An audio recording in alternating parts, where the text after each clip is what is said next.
Jumpa lagi di video kita TOEFL Preparation.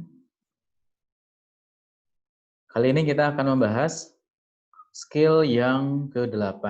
Oke, dan ini merupakan materi untuk minggu yang kelima. Pada pertemuan ini kita masih membahas tentang konektor ya, khususnya Adverb connector. Oke, look at this page. Skill 8. Use other adverb connectors correctly. Itu selain yang sudah kita bahas pada skill yang ke-7, ternyata masih ada skill-skill yang lain, masih ada konektor yang lain. Oke, apa saja itu? Nah, kita lihat contohnya dulu. I will leave, oh maaf, audionya kurang bagus. I will leave at 7 if I'm ready. Saya akan pergi pada jam 7 jika saya siap. Although I was late, I managed to catch the train. Walaupun saya terlambat, saya berusaha untuk mengejar kereta.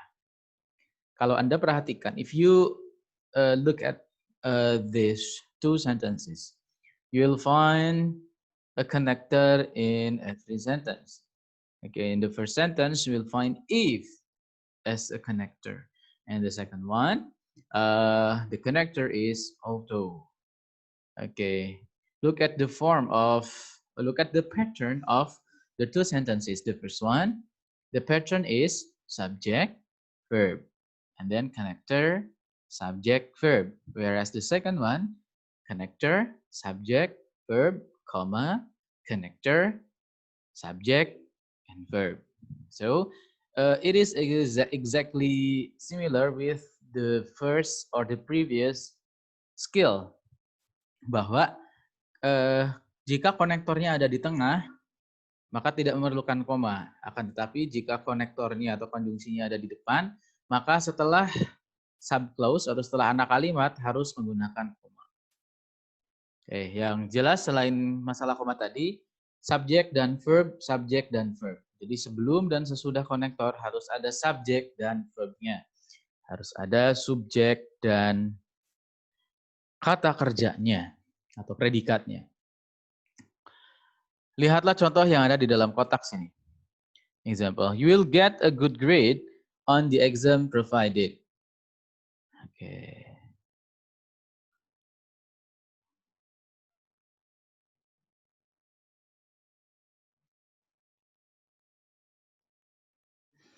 You, subject, will get, verb, a good grade on the exam, object. Provided, itu sebagai connector.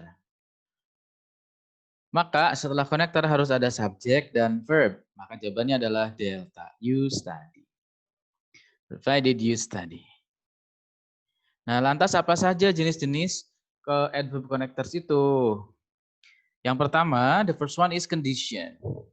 The second one is contrast, manner, and place. Nah, condition itu apa saja? Ada if, ada in case, provided, providing, unless, whether. Condition itu syarat ya artinya. Kedua, contrast, perlawanan atau kebalikan. Although, yang kedua, though, while, whereas. Kemudian manner ada as, in that. Place ada where, ada wherever. Kemudian formatnya adalah sudah saya bahas di awal ya. Jika konektornya di tengah, maka sebelum konektor ada subjek dan verb, kemudian setelah konektor ada subjek dan verb tanpa koma. Sementara jika konektornya ada di awal, maka subjek, verb, koma, subjek, verb, titik. Oke, harus ada komanya di tengah.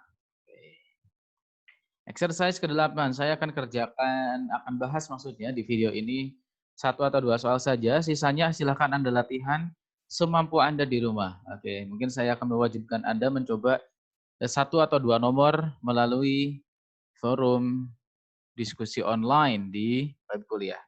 Number 3, no one is admitted to the academy unless he or she the education requirement. Oke. Jawab, apakah ini benar atau salah?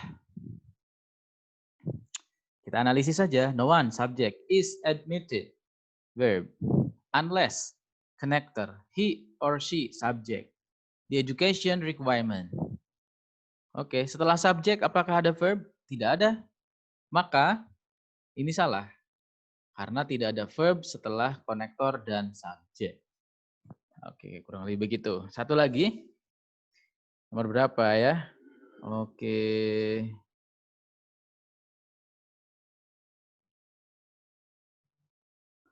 Nomor 4 saja. While most students turn the assignment in on time, a few asked for an extension. Oke. Kita analisis. While most students, while itu connector.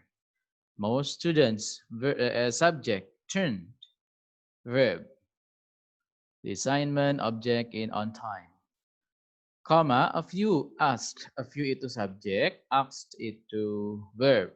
Jadi contoh nomor 4 itu kalimat yang benar. 5, 6, kalian kerjakan di web. Oke, jika Anda masih memiliki waktu, kerjakan sampai nomor 10. Kita lanjut ke skill berikutnya. Akan tetapi sebelum skill, saya akan membahas TOEFL exercise 6 dan 8. Oke, nah dalam mengerjakan soal TOEFL yang sesungguhnya, jenis pertanyaannya itu tidak benar atau salah, akan tetapi Anda akan dihadapkan terhadap sebuah soal atau sebuah kalimat yang rumpang, kemudian tugas Anda adalah memilih salah satu opsi dari A, B, C, dan D untuk mengisi yang rumpang tersebut. Number 1, the President of the US appoint the cabinet members. Blah, blah, blah, appointment are subject to Senate approval. Oke.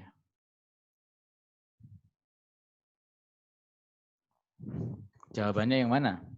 Kita analisis. The President of the US appoints. The President itu subject, appoints the verb. Appoints the cabinet members.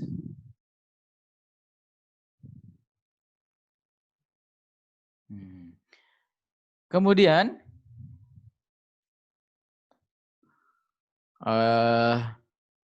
setelah itu ada blank. Oke. Kemudian ada appointments or subject. Appointments mungkin bisa menjadi subjek, karena tapi belum lengkap. Are itu verbnya. Maka yang diperlukan di sini adalah konektor. Yang mana yang konektor? Yang yang mana? Yang delta. But their appointments are subject. Karena ini hubungan akan tetapi gitu ya. Nomor 2. The prisoners were prevented from speaking to reporters. Because? Oke. Dari the prisoners sampai because no problem. Kita perhatikan setelah because langsung tidak ada kalimat berikutnya atau tidak ada klausa berikutnya, maka kita kembali ke peraturan bahwa setelah konektor itu harus ada subjek dan verb. Maka jawaban Anda adalah mana di antara A sampai D yang mengandung subjek dan verb dan formatnya benar. Oke, because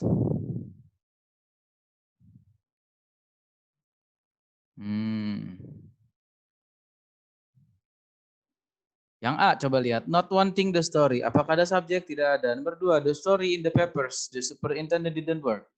Itu juga salah. Nomor yang C, the public to hear the story juga salah. Jawaban yang benar adalah delta. The superintendent didn't want the story in the papers. Kurang lebih seperti itu. Nah, sekarang skill selanjutnya. Oke, skill yang ke-9. Oke, more sentences with multiple clauses. Kita akan belajar beberapa kalimat dengan klausa-klausa yang multiple. Artinya dalam satu kalimat terdiri dari lebih dari satu klausa. Bisa 2, 3, dan seterusnya. Skill 9. Use non-clause connectors correctly. Menggunakan klausa kata benda, maksudnya penghubung klausa kata benda, konektornya, dengan tepat. Apa sih noun clause itu? Noun clause itu klausa nomina atau klausa kata benda. Okay. A noun clause is a clause that functions as noun. Because the noun clause is a noun, it is used in a sentence as either an object or a verb, an object of preposition, or the subject of the sentence. Nah, ini ya penjelasannya. Noun clause atau klausa kata benda adalah sebuah klausa yang berfungsi seperti kata benda, sama persis. Jadi dalam sebuah kalimat, klausa tersebut bisa berfungsi sebagai objek dari sebuah kata kerja, bisa objek dari preposisi, dan juga bisa menjadi subjek dari sebuah kalimat. Lihatlah. I know when he will arrive. I subject, no verb. When he will arrive, sebuah klausa, akan tetapi dia juga berfungsi sebagai objek. Yang kedua, I'm concerned about when he will arrive. Kata-kata when he will arrive itu menjadi object of preposition about. Kemudian, when he will arrive is not important. Yang ketiga, berfungsi sebagai subjek. Kapan dia akan datang itu tidak penting. Oke. Gitu ya. Nah, contoh di dalam sebuah kalimat. Maksudnya kalimat dalam soal TOEFL. Blah blah blah was late caused many problems. Titik-titik terlambat menyebabkan banyak masalah. Oke. Caused itu verb. Berarti kita membutuhkan sebuah subjek. Maka kita harus membuat noun clause. Jawabannya yang tepat adalah alpha. That he was late. Karena terdapat apa itu namanya connector dan juga subjek. That he was. Non-clause connectors. Non-clause connector itu apa saja sih? Ada what, when, where, why, and how. Ada whatever, ada whenever. Ada whether, if, ada juga that. Rumusnya adalah subject, verb, connector, subject, verb. Atau noun connector, subject, verb, verb. Tanpa koma di segala format. I know what you did. I, subject, noun, verb. What you did, itu noun clause. What itu connector, subject. You itu subject, dan did itu verbnya. Nah, exercise 9. Number 3, the schedule indicated if the teams will be playing in the final game. Oke, ini contoh yang benar ya. The schedule itu subjek, indicated verb. Kemudian if sampai titik itu adalah objek. Atau sampai final game itu objeknya. Nomor 4. Dan selanjutnya bisa kalian coba-coba sendiri di rumah ya. Oke, kalau ketika kalian mencoba mendapatkan kesulitan, bisa ditanyakan di forum online. Oke. Kita sudah membahas 2 skill ya. Oke, satu lagi saja. Apakah masih siap? Anggap saja masih siap ya. Skill ke-10. Use non-clause connectors / subject correctly. Nah, teman-teman yang berbahagia, ternyata penggunaan noun clause connector itu juga ada yang cukup susah. Saya katakan cukup susah karena ini cukup berbeda dengan konsep sebelumnya. Jika pada konsep sebelumnya, setelah konektor itu harus ada subjek, akan tetapi pada konsep sekarang, yang skill yang ke-10 ini, setelah konektor tidak harus ada subjeknya. Contohnya gini, I don't know what is in the box. Saya tidak tahu apa yang ada di dalam kotak. I subject, don't know verb. What is in the box itu objeknya atau noun klausa kata benda atau noun clause-nya. Nah, apa sih indikatornya bahwa setelah noun clause connector itu tidak perlu subjek jika subjeknya adalah sama seperti konektornya. We are concerned about what he will do. About who will do the work. Atau gini deh, kalau dalam bahasa Indonesia. Aku tahu apa yang kamu lakukan. Atau itu contoh yang ada subjeknya. I know what you did. Oke, tapi kalau seperti ini. Saya tahu apa yang terjadi. I know what happened. Gitu calon. Padanannya dalam bahasa Indonesia. Whoever is coming to the party must bring a gift. Siapa saja yang datang ke pesta harus membawa sebuah hadiah. Oke, whoever is coming to the party berfungsi sebagai subjek, must bring sebagai verb, a gift itu objeknya. Oke. Example blah blah blah was on television made me angry. Oke. Jawabannya yang tepat adalah Charlie. What was?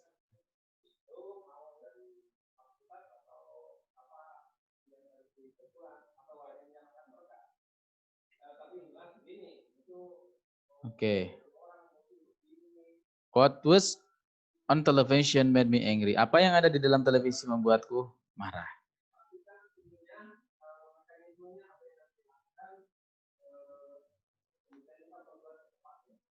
Kemudian, noun clause connector slash subject. Apa saja? Who, whoever, what, whatever, which, whichever. Subject, verb, connector, verb. I know what happened. Saya tahu apa yang terjadi. What happened was great. Apa yang terjadi adalah, apa yang terjadi itu keren. Noun connector, subject, verb, verb.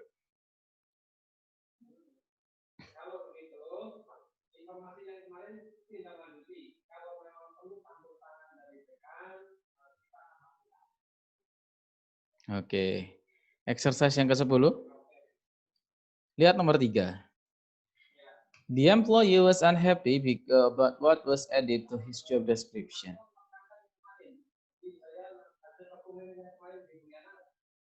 The employee itu subjek, was unhappy. Was itu verb. About what? Nah ini, what adalah konektornya. What was added to his job description. Oke, setelah konektor langsung verb, betul. Oke, begitu ya. Apa? Nomor 3 benar ya. Thank you very much for your attention. Don't forget to give response in the web. See you next time. Assalamualaikum warahmatullahi wabarakatuh.